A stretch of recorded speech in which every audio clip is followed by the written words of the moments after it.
Bati kanano kuna toko sabango anor.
L'audience publique de la Cour suprême de justice est ouverte. Monsieur le greffier, vous avez la parole pour donner lecture de l'extrait de rôle. Merci beaucoup, monsieur le président. C005, ministère public et Louis Mouleka, contre Kamel Vital. La Cour appelle la cause FPR C005 concerne les parties Madame Wivine Moleka contre le prévenu Vital Kamel. Est-ce qu'il y a des préalables ou bien des questions prioritaires ou préjudicielles? Oui, merci, Monsieur le Président. Nous prenons acte de votre introduction à laquelle nous adhérons. Nous sommes ici pour demander à la Cour de dire le droit. Nous sommes là et les moyens que nous avons sont des moyens de droit uniquement. C'est la raison pour laquelle nous voudrions avant tout que demander à la Cour de vérifier la saisine. Il y a les actes qui sont au dossier. S'il plaît à votre Cour de prendre ces actes, de vérifier si votre Cour est saisie valablement avec les actes qui sont au dossier. Nous avons l'exploit des notifications de date d'audience qui a été instrumenté par le greffier l'huissier Wemba, qui s'est transporté au domicile de Madame Wivine Moleka,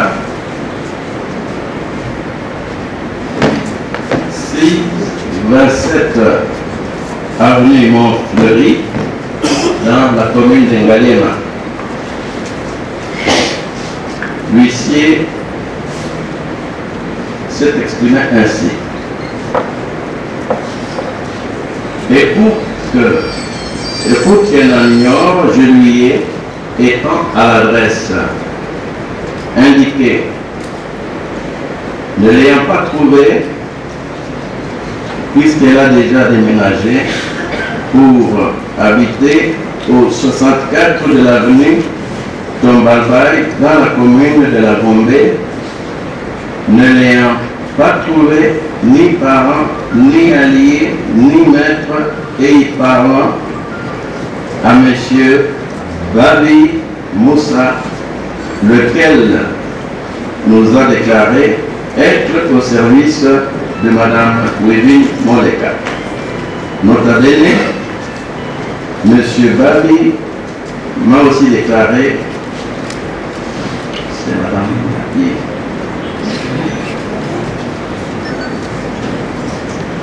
Cela s'est passé le 4 mars 2015 à 14h57.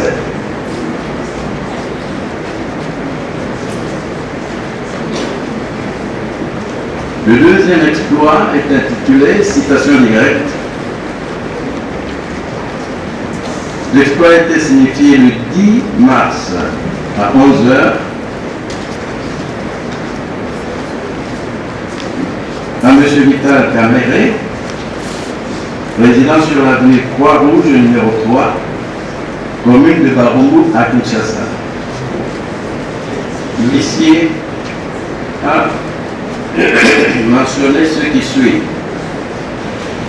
Et pour que les cités l'en ignorent, je lui ai, étant à l'adresse indiquée, ne l'ayant pas trouvé ni parent, ni allié, ni maître, et y parlant à M. Ruben Foupamou, lequel m'a déclaré être au service de M.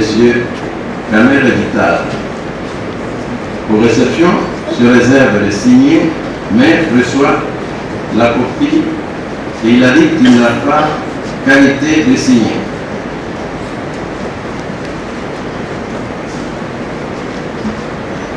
Donc pour le citer, l'huissier a signifié le 10 mars à 11h, étant à son domicile et y parlant à M. Rubin Pambou. C'est comme ça qu'il s'est déclaré, qu'il s'est présenté à l'huissier. Apparemment, l'exploit est conforme à la loi, sauf observation particulière de votre part. Monsieur le Président, nous voulions demander d'abord faire remarquer que, à ce que nous sachions, vous êtes saisi par un arrêt de la Cour à la requête du procureur général de la République. Et ici, nous voyons une citation directe par une partie Wivine Moléka. Ça, c'est le 1. Et puis le 2, l'article 1er de l'ordonnance loi relative à la procédure devant la Cour de cassation précise que la Cour est saisie sur requête ou sur réquisition du ministère public.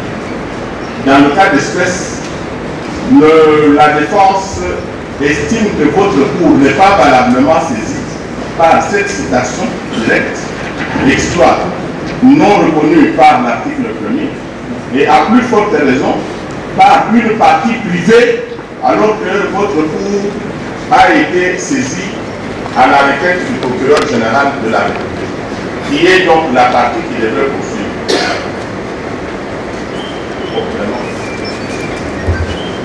Oui, Monsieur le Président, Madame, Messieurs de la Cour, nous voulons vous faire remarquer, en plus de ce que Monsieur le bâtonnier vient de soutenir avec beaucoup de pertinence, que cet exploit dit citation directe nous paraît être un faux.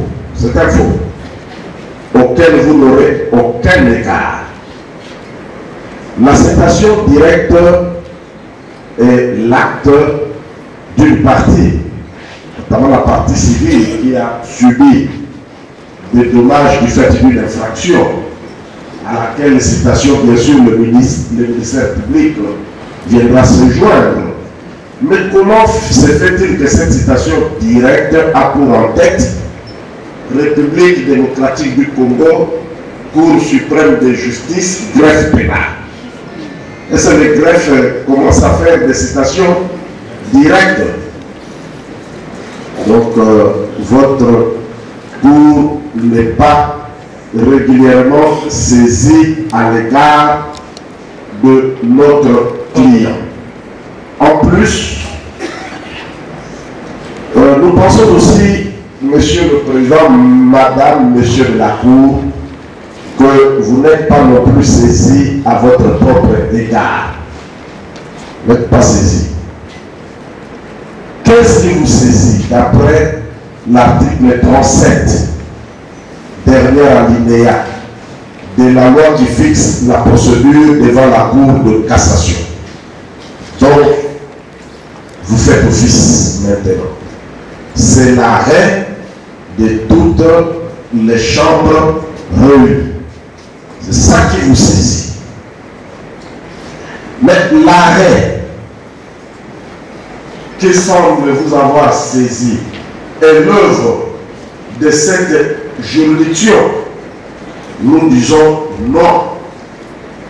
L'arrêt qui vous saisit, c'est l'arrêt RP 090 par TSR. RP 090 par TSR.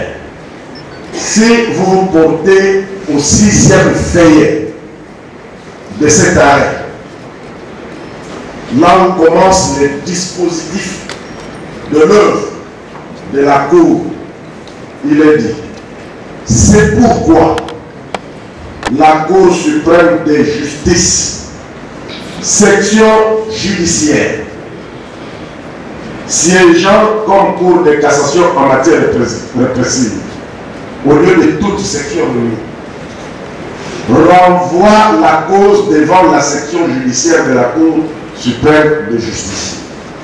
Ce n'est pas l'arrêt dont parle l'article 37, derrière l'alinéa de la loi qui fixe procédure devant vous, devant la Cour de cassation. C'est une autre chose. C'est la Cour de cassation et la Cour de cassation section judiciaire qui renvoie à la Cour de cassation. Il y a un torse. Donc, l'arrêt qui vous saisit n'est pas régulier. Ce n'est pas l'œuvre de la juridiction compétente telle qu'indiquée dans l'article 37. Vous allez nous dire que c'est une erreur matérielle. Non, ce n'est pas une erreur matérielle. C'est une autre cour qui a siégé en lieu de place de toutes les sections réunies. J'ai dit. On sait que un des membres que je connaisse dans cette composition a siégé dans l'arrêt qui renvoie à cause en connaissance au fond. Donc il y a déjà l'opinion sur ce qu'il faut entendre par observance de la loi.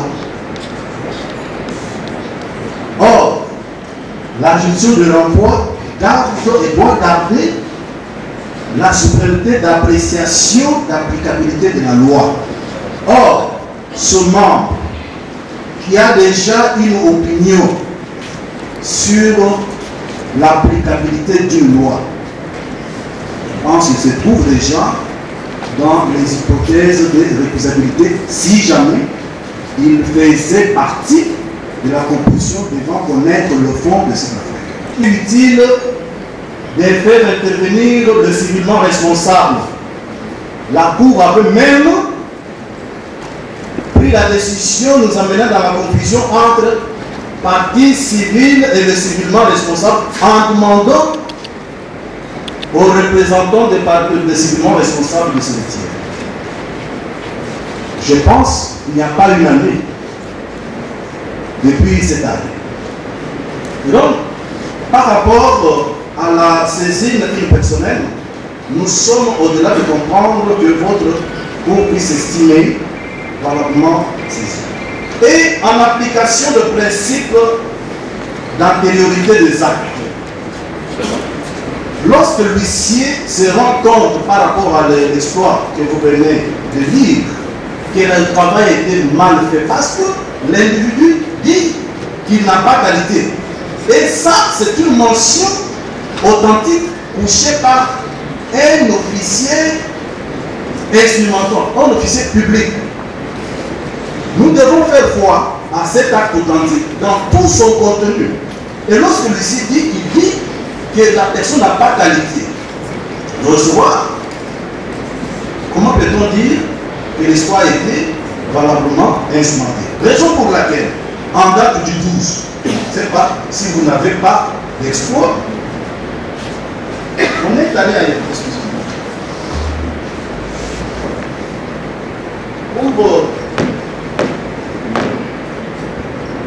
Pour signifier cet exploit à une adresse inconnue. Curieusement, le monsieur là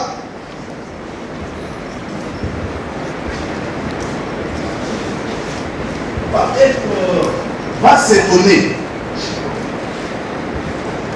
de cette façon d'instrumenter les exploits de justice et a écrit en réservant une copie à notre client, non directement à notre client, mais en déposant sa réaction au siège. Il dit ceci, bon, je vous passe sur son français. La Cour n'avait pas eu égard à cet exploit-ci. On avait donné lecture de deux. On pouvait retirer. Là, nous avons retiré ça. Si nous avons présenté cela, c'est en vertu du principe de l'antériorité des actes. C'est-à-dire, l'huissier lui-même, qui a instrumenté en note du 10, a trouvé qu'il a mal fait le travail. Ainsi que le 12, il est allé refaire le travail, mais ailleurs. Raison pour laquelle celui à qui on est allé parler ailleurs a réagi par une lettre dont copie était laissée au siège, non pas non pas au domicile de notre client, au conseil de son parti. Permettez-moi, c'est 3 paragraphes, comment ce monsieur réagit. Il dit ceci: à monsieur le président de la Cour suprême de justice et greffe pénale, c'est lui. D'abord, bonjour et mes respects. Moi, c'est Hassani Maluilo. Je vous dis que moi, je ne suis pas serviteur de M. Vital Kamere, mais je suis encadreur des enfants de sa sœur, Madame Chantal Mestessu, qui m'a engagé à sa résidence, située dans l'avenue de la Mission. Mais le 12 mars 2015 de cette année, une maman de votre cour, voilà, c'est son français, est venue et m'a jeté la lettre de citation directe au pied quand je lui ai dit que je ne suis pas travailleur de Vital Kamere. Elle a écrit que je suis son serviteur. C'est pourquoi je viens à vous, notre chef de justice, c'est son français, pour connaître ce que je dois faire avec cette lettre. À vous de répondre. Pour moi, j'ai fait la photocopie et je vous ai envoyé pour voir la méchanceté de cette maman. Je suis allé au parti de Vital Kamere, je ne l'ai pas trouvé, j'ai donné à ces gens. Moi, je ne veux pas de problème avec la justice. Je ne fais pas la politique, mes enfants sont encore petits. Merci beaucoup, chef. J'ai dit que je vous remercie. Vous comprenez? C'est après avoir vu qu'en date du 10, le travail n'avait pas été bien fait. Et il est allé ici, mais je me suis dit, c'est pas à moi de faire ça, de recevoir ça. Donc, vous allez vous déclarer non saisi par rapport à cet exploit. Monsieur le maître, Patrice Tchekoya.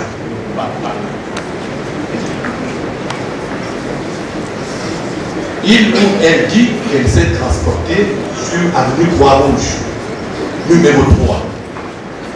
Avenue Croix-Rouge, ce n'est pas la résidence de M. Kamere.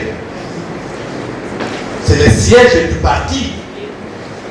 Et le huissier lui-même, en date du 4 mars, l'avait constaté par un exploit qu'il avait remis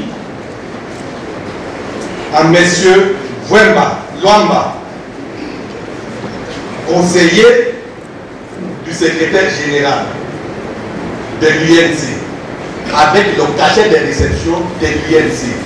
Donc, on ne peut pas dire qu'on a été à l'adresse de M. Vital Kamere. Parce que Luamba a fait plusieurs exploits. Ils ont versé au dossier, vous voyez, le cachet UNC. Ce n'est pas cette adresse.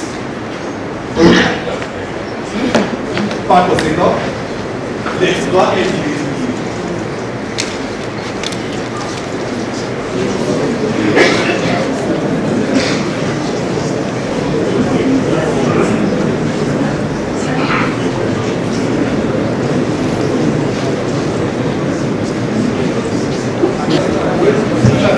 Pardon?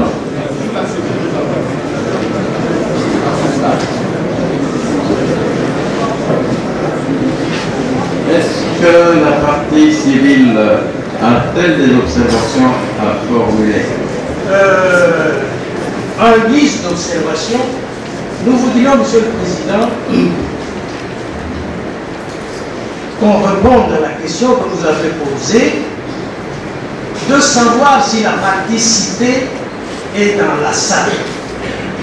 Si oui, que la partie citée fasse honneur à la Cour en se présentant.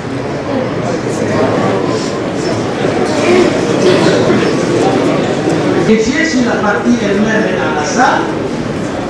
Je ne sais pas ce que le greffier a acté, et que si la partie civile est dans la salle, ce que je crois savoir, qu'elle vous fasse l'honneur de comparer. Alors, Monsieur le Président, parlons-nous depuis que nous sommes là. On vous a dit une chose et une autre, mais vous ne savez pas exactement où on allait. Je crois qu'il faut y aller méthodiquement. Y a-t-il un exploit d'huissier régulièrement notifié? Oui. Mais on a fait des réserves tout à l'heure de l'autre côté de la barre en disant que ce n'est pas l'adresse. Voilà pourquoi nous voulions que la partie citée soit là pour qu'elle puisse dire l'adresse. Éventuellement, on ne va pas aller de remise en remise parce que nos huissiers ne seraient plus instrumentés. C'est pas normal. Que l'on dit émaner d'un greffier qui n'est pas la partie citante. On vous cite au passage l'article 78 de la loi organique de votre procédure qui dit que, et c'est vrai, la constitution des parties civiles n'est pas possible devant cette juridiction. Quel est l'acte qui vous saisit? Monsieur le procureur général de la République, vous avez la parole. Le ministère public vous dit tout simplement que M. Kamer a reçu, bel et bien reçu l'exploit parce que ses représentants sont sous la salle. Comment sont-ils venus ici? C'est parce qu'ils ont eu l'exploit. Ils ont eu l'exploit. Aujourd'hui, ils vous disent que ce exploit-là n'est pas régulier, ce n'est pas notre adresse, c'est leur adresse. Vous n'allez pas avoir égard à ce que dit la partie provenue Kamer. Vous allez seulement vous déclarer saisi. La Cour est régulièrement saisie de l'exploit qui a été notifié à Kamer. Pour les débats, on va faire en délibéré pour son arrêt à intervenir à la 8e, lundi prochain.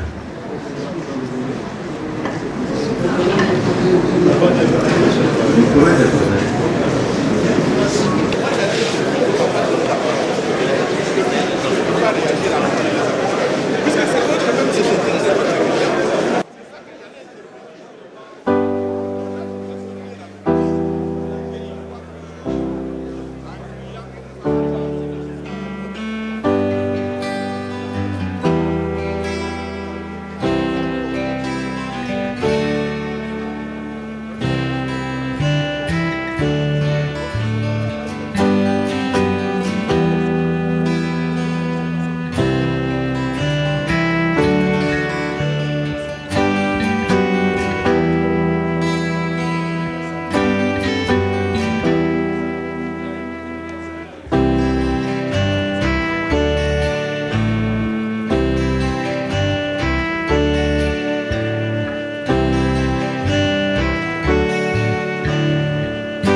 Je ne voudrais pas faire beaucoup de commentaires, mais j'invite les juges de dire le droit rien que le droit. Parce que la Constitution est claire et la loi sur le parti est claire. La procédure devant la Cour est aussi claire. On ne peut pas, moi, me condamner pour les actes que j'ai posés dans les cas d'activité de mon parti. Je ne peux être que condamné que si les actes posés ont porté atteinte à la sûreté de l'État. Allez lire la loi, vous allez voir c'est noir sur blanc. Alors cet acharnement qui fait passer pour l'État, nous avons beaucoup de choses à faire dans le pays. Il y a des FDLR à l'Est, il y a la pauvreté, il y a l'insécurité. Il faut nous mettre ensemble pour mettre fin à cela. Ça c'est de dire le droit, à quoi vous attendez-vous la loi? Mais les choses sont claires. La loi oblige aux partis politiques, les jours des élections, de déployer des témoins et de porter à la connaissance des observateurs et de la CENI toute information en rapport avec la fraude. Et ça s'appelle allégation. Ces allégations sont confirmées par les observateurs ou infirmés. Ici, à ce niveau-là, on n'a pas gain de cause, on peut aller au niveau des tribunaux. Donc ce n'est pas une infraction. Monsieur le Président, votre message par rapport à tout ce qui s'est passé? Non, il n'y a rien qui va nous décourager pour servir le peuple congolais. Nous sommes déterminés pour servir le peuple congolais. Et c'est le moment d'informer l'opinion nationale et internationale. Au moment où nous siégeons ici, notre compatriote Jean-Claude Bouyambou est en train de frôler la mort en prison, abandonné à son triste sort. Le jour où on est venu le prendre, on l'avait piétiné. Il avait négligé, il croyait que c'était une erreur qui allait passer. Et au moment où je vous parle, sa jambe est complètement fracturée et il est jusque-là sans soin. Nous demandons à la justice congolaise, aux autorités du pays, de libérer Bouyambou pour qu'il se fasse soigner. Nous demandons aussi aux organismes internationaux, Médecins sans frontières, Croix-Rouge et autres, d'assister Bouyambou. Il ne mérite pas cela, parce qu'il est là, parce qu'il a défendu le peuple congolais. Merci.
Quelle précision? L'adresse, tout le monde sait que Croix-Rouge numéro 3, c'est l'adresse de l'UNC. C'est le siège de l'UNC. Si Kamer a élu domicile là-bas, ils doivent dire Kamer a élu domicile au numéro 3 de l'avenue Croix-Rouge. Ça, c'est élection des domiciles. Mais vous ne pouvez pas dire que Kamer réside là-bas. Non, il y a une nuance. Il a élu domicile que résider dans une adresse. C'est tout à fait deux choses différentes. Tous les moyens que nous leur avions opposés, ils n'ont pas pu répliquer.